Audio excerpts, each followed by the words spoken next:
Qiang takes a knife from his back and jabs it into the larger man's neck. The people in the lobby freak out now that another person has been killed. Qiang tells them that Su Chen is right. The world is ending, and people like Mr. Sun need to die along with it. Now with that guy dead, the place fell under Qiang's command, and everyone else can either listen to him and go to the rescue point, or stay there and die. Su Chen watches them from a higher floor. It seems like his words are effective, and since Qiang was the boss of the hotel in his last life, he has successfully accelerated the process of him taking over the place. Later, the new boss of the Green City Hotel enjoyed a large drink from the bucket of water that Su Chen had given him earlier. Both Li Na and Qian beg at his feet for him to give them a little water out of it in exchange for anything he wants. He throws the water at them and tells them to follow him so he can have them do whatever he wants. As the two women fight for the water on the ground, one of Qiang's men asks if he doesn't plan to head to the rescue point. The boss disagrees and tells them that since it's Doomsday and they want to survive, then they have to rely on themselves. The rescue point is a kilometer away, and if they don't make it there alive, then it's certain death. Since they are low on supplies, then they should not be taking freeloaders with them. Qiang agrees with that fact, and he decides to take a page from Su Chen's book by keeping them as cannon fodder. Once midnight hits, it's time for people to start heading towards the rescue point. Several people wrap themselves in blankets and leave the hotel towards safety.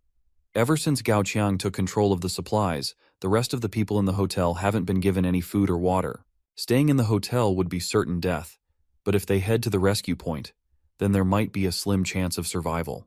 The large group of people walk along the empty roads with boards tied to their shoes.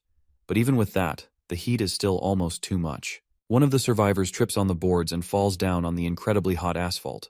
She immediately melts on the ground while the other survivors continue on without her. At a time like this, no one knows if they will be able to survive, so there's no time to worry about others, even if they are family or loved ones. Qian and Lena wrap themselves in and get ready to leave the area as well. In the hotel, they only have enough snacks for about 2 days, so they're especially excited to reach the rescue point and eat as much as they can. But before they can leave, one of the men rips the towel away from Qian. He tells her that Qiang gave them food, so they shouldn't be so quick to leave. He tells them to have some fun with him instead of leaving as he rips Qian's clothes. The two of them beg him to take them to a room first before they start having fun, all while Su Chen watches everything from the top floor. In his last life, he went to the rescue point with the others, but no one told him to bring a blanket.